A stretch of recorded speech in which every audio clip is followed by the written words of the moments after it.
Hello guys and welcome to Roadforks FB channel. What follows next is a remastered video filmed in 2022 that presented a small part of the oldest street from Rome called the Appian Way, or in Italian Appia Antica or Via Appia Antica. More exactly, how to reach to the Quintili Villa, one of the oldest villas from the ancient Rome. Now I'm saying Quintili because this is the local pronunciation. I normally pronounce Quintili, but I guess it's the same thing. I'm heading now to Villa Quintili. It's really hard walking on these stones.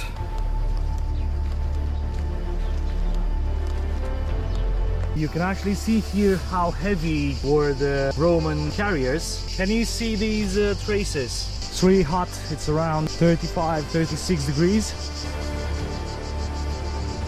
In front we have another mausoleum. This is actually the normal shape of it. I don't know who was this dedicated to, but you can actually see on it parts of Roman columns.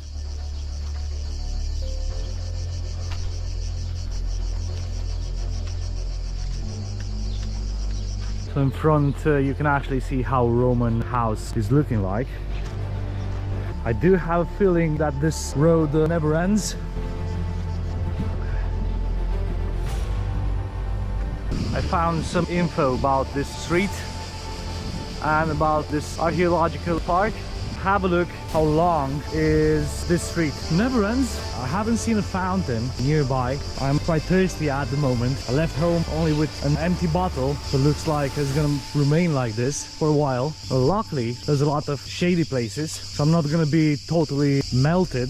In front we have another monument dedicated probably to three famous people from Rome. I have seen a lot of people riding bicycles here. It's good to know, but either way I have to carry on walking. Imagine on the Roman times what parades they had here. I would imagine seeing, you know, a lot of people here watching the army passing by. Okay, one more mile to go and I'll reach to Villa dei Quintili. I mean, it's really nice to have a walk on this road, but honestly not in this time, not in summers. This one is called Villa Dino. I think this has in front two guard towers and a mausoleum. What I've seen is typical for these places is that each house has a tomb or a mausoleum in front of it. This is one of the gates of Villa dei Quintili. Finally, I'm here. I've got in. The history behind this villa is similar with the one from Capo di Bove. So this became government property starting from 2006, meaning that they have excavated and they found other Roman baths. This was definitely part of a really rich family. I mean, have a look at this. So this is part of the excavated baths as well. Right, Quintili was a noble family of the 2nd century AD. Apparently, or what the history says, they were quite close friends with Marcus Aurelius, or like the local says, Marco Aurelio, which was one of the, I would say, goodest emperors of the Roman Empire. So this villa was built by Sextus Quintilius Valerius Maximus and Quintilius Condianus, consuls in 151 AD. I guess it was really good to be a consul on those days. Marco Aurelio had a son called Commodus that became emperor at the age of only 19 in 180 AD. In front we have a water tank called Piranesi. This was actually the place where Quintili family stored its water coming from aqueducts. Now what we have in front is a fortress, also called castrum. Starting from this point, where is this fortification, we will head to the villa. What I have here in front, it's the aqueducts. Look how huge they are.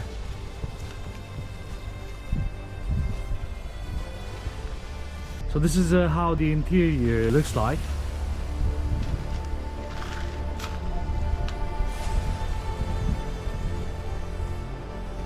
You see these bricks, they do resist thousands of years. Commodus was jealous of Quintili's family's richness, so he accused them of conspiracy against him. I found a way to get in this fortification. So let's see how's inside then.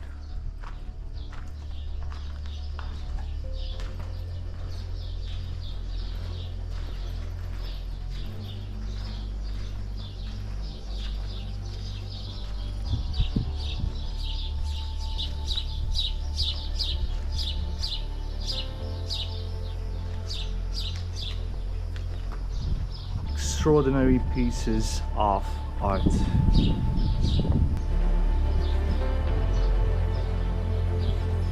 Let's carry on walking. It's extremely hot here. I think my camera is gonna start overheating. Okay, so I guess that's the main building we are looking for. That's the actual villa. I mean, have a look at those arcades. Massive construction.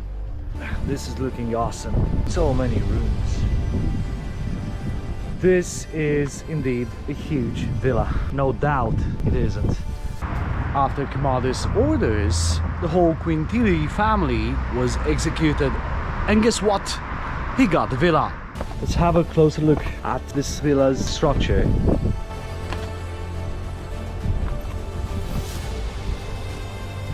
I mean, have a look at the floor. How meticulous was built. So sadly, we don't have full access here, but we can still have a closer look at this construction.